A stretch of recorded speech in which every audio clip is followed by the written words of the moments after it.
There's a storm a-comin', a storm of points that are gonna rain down on you after watching this strategy guide. To get those points, we're gonna need to collect animals and support efforts toward their conservation.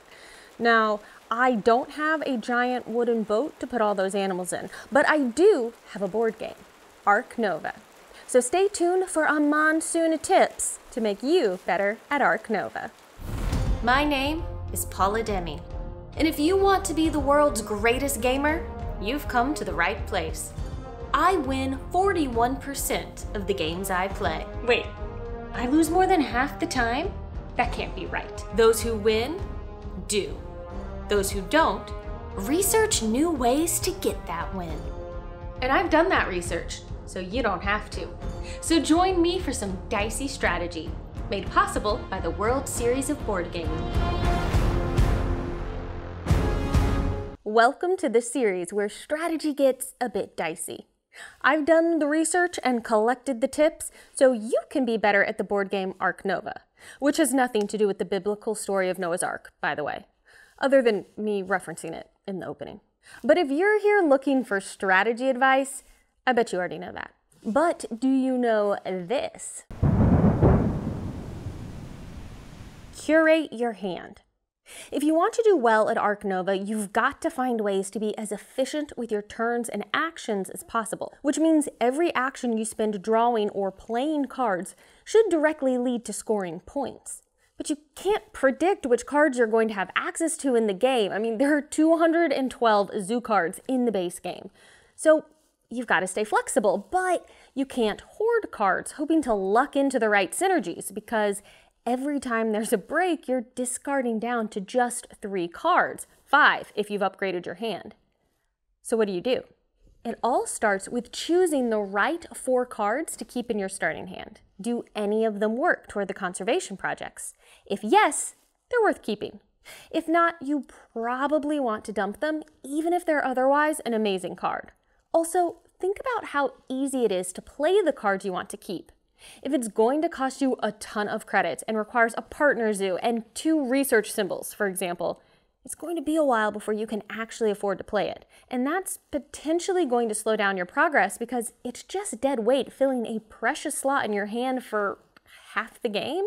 I mean, maybe it's worth it, but overall, I'd say if you're deciding between that and cards that you know you can get played before the first break, keep the cards you'll be able to play quickly and start getting appeal and income going. Oh, and during the game, don't be afraid to snap if there's a card that really works for you. It might feel like the worst choice to take just 1 card instead of 3 from the deck, but I mean, what if you pull 3 crap cards and then your opponent gets that sponsor that actually would have been really good for you, you greedy Gus? Map choice is important. If you're playing with the advanced maps, pick the one that's going to give you the most flexibility and the most helpful bonus spaces. For example, if the map has rocks and water areas near each other, it's going to be easier for you to connect enclosures to those terrains, which means you're more likely to be able to play an animal that requires them. Maps with larger open areas make it easier to play size 4 and 5 enclosures, or the funky-shaped aviary and reptile house. The less hoops you're jumping through for your build action, the more efficient you'll be able to be. Also, don't stress out about filling in your whole board. It's only worth 7 appeal, and the amount of money and actions you'll spend building all those enclosures is just not a great return on your investment. I mean, if it happens, great, but I wouldn't make that your focus. So you've picked the best map you can, and you've got a great opening hand. Now what? Start working toward your first conservation project, the one you can achieve most easily based on the cards. You just want to set yourself up to be in a position to claim those 2 conservation points, ideally after the first break. This is important because it's going to let you get your second association worker, and you need that ASAP. Once you've got it, you can use the association action more than once between breaks, which opens up a world of university and partner zoo options. There are different ways to get additional association workers, but I like doing it this way because it helps with the other goal you should be ready to achieve after the first break, upgrading a card. When you support your first conservation project, you can use the cube on your player board that grants you that worker. Then, you'll gain your 2 conservation points, which brings you to your first bonus on the score track, a choice between another worker or upgrading a card. You've already got 1 extra worker, so take advantage of that card upgrade. Which brings us to... It's about to be raining cats and dogs out here. Get it? Cats and dogs. Because they're animals. And Ark Nova is about zoos. Focus. We're talking about upgrading cards. You've got 5 of them. Which should you upgrade first? Now, there are different schools of thought on this, and it's going to vary from player to player and from game to game because different zoo cards coming out might mean you favor different actions. General consensus seems to be that build is a good first upgrade. You'll be able to select this action fewer times each round because you'll be able to put multiple buildings in your zoo at one time. Efficiency. General consensus also seems to be that sponsors is the last card to upgrade. One bonus tip about upgrading association. Once you do, you'll have access to the donation option on the association board. This can be a great thing to do if you can get to it before the other players.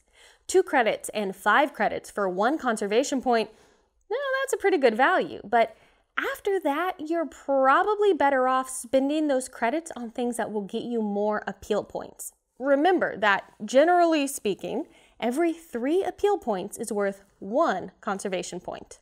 And now, a downpour of quickfire tips to round things out.